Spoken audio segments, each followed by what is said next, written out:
ओडिशार समस्त माँ भौणी मानक पई आसी खुशी खबर कारण शिशु सेविकार नियुक्ति विज्ञापन एवं जारी हो जाइए एवं एथिरे प्रत्येक विद्यालय रे शिशु सेविका पदवी निमंते दरखास्त आह्वान करा जाउची एवं एही आह्वान क्रमे आपणकर कागजपत्र आवश्यक कौन रहिबो ता सहित शेष तारीख केबे रहिची एवं ए जो ऑनलाइन फॉर्म टी केउठु पाइबे किपरि आवेदन करिवे एई भिडियो रे आमे डिटेल बुझाबो ता सहित क्यों क्यों विद्यालय रे एबे आवेदन प्रक्रिया जारी रही भिडियो रे आमे डिटेल देखिबा। तो सर्वप्रथम देखंतु एप्लिकेशन फॉर्म को जीवा पूर्व आमे प्रथमे देखि नबा कि क्यों क्यों नियम सब शिशु सेविका रे बदलिची केबेठु यार आवेदन प्रक्रिया आरंभ हेबो एवं एसएमसी रो न्यू अपडेट कौन रही एवं ऑफलाइन मोड रे जो आवेदन करिवे एई ऑफलाइन मोड रे एप्लिकेशन फॉर्म टी केउठु आपण पाइबे एवं ता पूर्व आमे देखिबा तार ओवरव्यू सब कौन रही किंतु फ्रेंड्स जदि आपण प्रतिदिन जॉब अपडेट जानिया पई चाहउचंती किंबा पाया पई चाहउचंती तले एबे ही टेलीग्राम एवं व्हाट्सएप चैनल सहित जोड़ी होई परिबे जहाँ जॉइनिंग नाउ बटन रे जोड़ी होई परिबे किंबा डिस्क्रिप्शन बॉक्स रे जिबे सेथिरे मध्य डिटेल रही एवं एही नोटिस टी से डिस्क्रिप्शन बॉक्स रो डायरेक्ट जॉब अप्लाई लिंक रो पाई परिबे।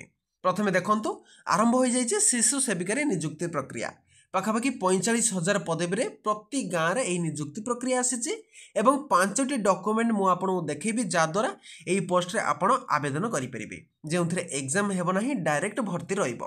तेबे प्रथमे देखंतु रिक्वायरमेंट रो ओवरव्यू सब देखि नबा। प्रथमे ऑर्गेनाइजेशन रही women and child development WCD Odisha post name एथि रहिबो शिशु सेविका। टोटाल वैकेंसी एबे टोटाल वैकेंसी पाखापाखि 45,000 पोस्ट रही एवं एबे गोटे गोटे विद्यालय रे आरंभ हेया को जाउ अछि किपरि अप्लाई करिवे एवं एप्लिकेशन डिटेल एबे मु एई वीडियो रे बुझेई देबी तेणु वीडियोटी को शेष पर्यंत देखिबे।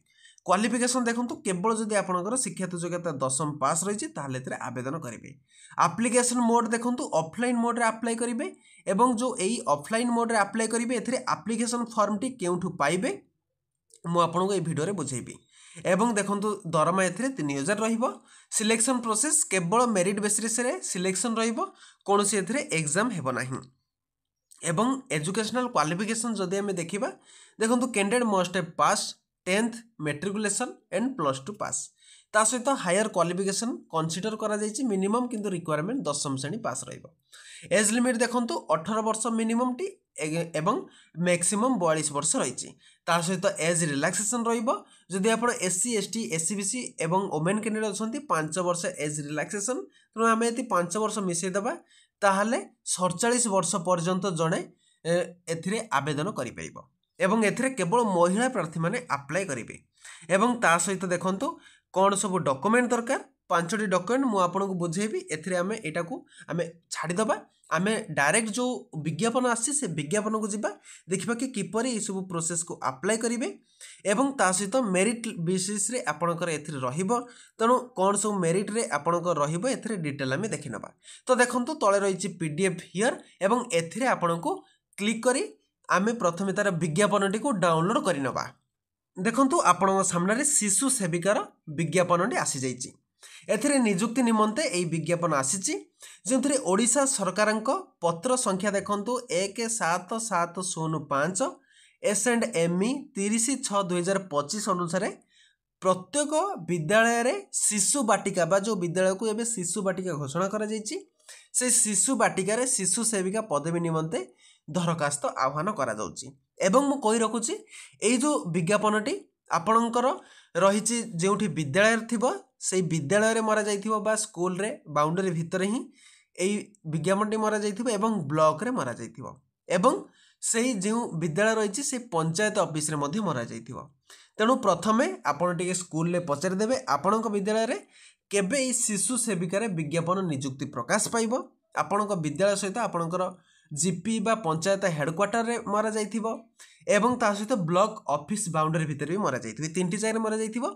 एबे ही जानतु आपण चेक करंतु आपणकर विज्ञापनटी केउ जगह रे मरा जाइछि एई भले आपणकर मरा जीवो मरा गला परे तळे थिबो आपणकर हेडमास्टर को सिग्नेचर एवं केउ जो मास्टर को सिग्नेचर एवं ता सहित ब्लॉक एजुकेशन ऑफिसर रा सिग्नेचर मध्ये रहिथिबो।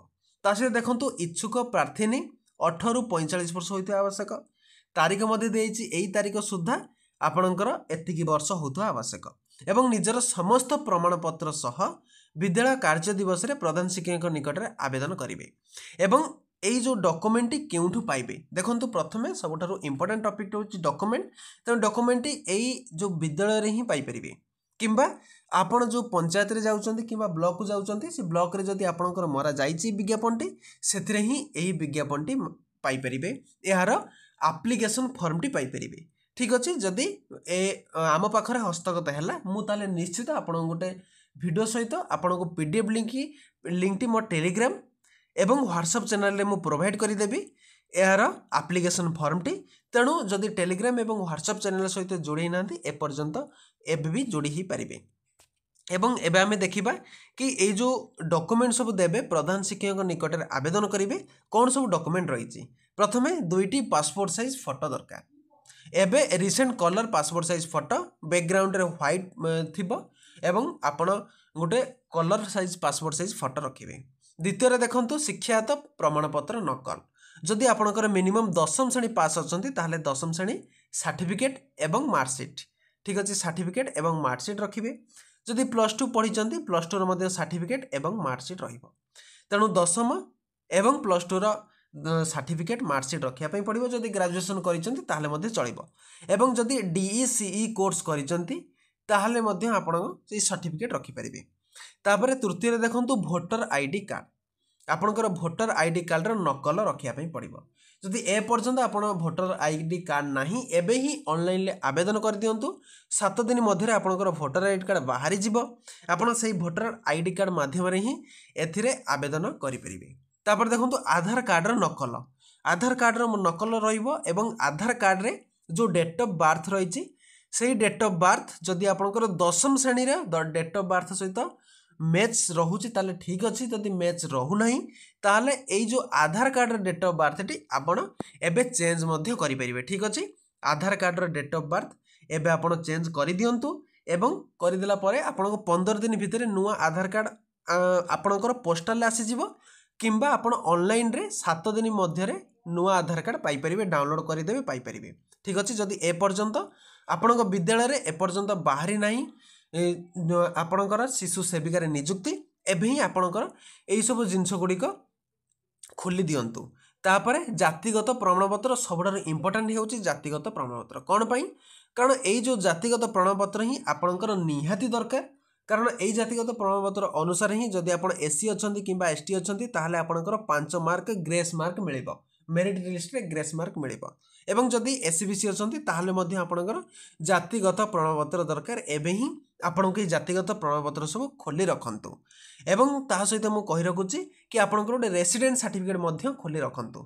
ठीक अछि आपणकर एई जो 5टी डॉक्यूमेंट एबे ही आपण बाहर कर दियंतु अपडेट रे बाहर करंतु। आपणकर मिनिमम गोटे वर्ष भितरे रेसिडेंट सर्टिफिकेट एवं जातिगत प्रमाणपत्र 3 वर्ष भितरे रहउतबा आवश्यक। जदि आपणकर देखंतु डेट केबे रहिछि से डेट भितरे जदि आपण न रहे एवं आपण छाड़ी जाइचंती किंबा इनवैलिड आपणक होई जिवो। तेणु जदि आपण रिसेंटली खोली नाहंती ताले एबे ही जातिगत प्रमाणपत्र एवं कास्ट सर्टिफिकेट एबे ही कास्ट एवं रेसिडेंट सर्टिफिकेट आपण खोली रखंतु। ता सहित ए सब डॉक्यूमेंट को आपण अपडेट करिक रखिबे। ताहा सहित देखंतु जेउ विद्यालय रे एई शिशु सेविका नियुक्ति प्रक्रिया जारी होईची सेठी एबे जिबे आपणक विद्यालय पोस्टर मरा जाइथिबो। तेणु प्रधान शिक्षक को पचारिबे केबे यार अप्लाई डेट आरंभ हेबो। जदि आपणकर अप्लाई डेट आरंभ होई जाइची तेबे एबे आपण तांको ठारू एप्लिकेशन फॉर्म टी मध्ये नै आसीबे एवं बहुत जल्दी यार आवेदन प्रक्रिया जेबेटू आरंभ हेबो मु आपण पई गोटे डेडिकेटेड वीडियो नै करी आसीबी एवं मु आपण को देखैबी किपरि आवेदन करिवे एप्लिकेशन फॉर्म को किपरि निर्भुल भाव में फिलअप करिवे ता पई मु गोटे डेडिकेटेड वीडियो नै करी आसीबी। ता सहित जदि आपनकर किछि डाउट रहिछि मते निश्चित कमेंट बॉक्स रे कमेंट करि परिबे एवं बहुत पिला मते कमेंट करूचंती कि एथिरे एग्जाम हेबो कि नाही। देखंतु ए पर्यंत एहार एग्जाम हेबो नाही बोली से माने मेंशन करिसंती केवल मेरिट बेसिस रे ही आपनकर एग्जाम हेबो। जदि आपनकर एग्जाम हैला ताहाले क्वेश्चन सब कोन पड़िबो मु तापाई मध्य गोटे वीडियो नहीं करी आसीबी किपरि एग्जाम रो क्वेश्चन सब पड़िबो पूरा इजी क्वेश्चन पड़िबो ओडिशा विषय रे पड़िबो निज जिला विषय रे पड़िबो मु तापाई गोटे वीडियो निश्चित नहीं करी आसीबी जदि आपण कमेंट बॉक्स रे कमेंट करंती एवं जदि ए पर्यंत टेलीग्राम एवं व्हाट्सएप चैनल सहित जोड़े नांती एबे जोड़े जानतु लेटेस्ट अपडेट आसिले सेथिरे पाई परिबे मु आ गोटे वीडियो देखा हेबी जय हिंद जय जगन्नाथ।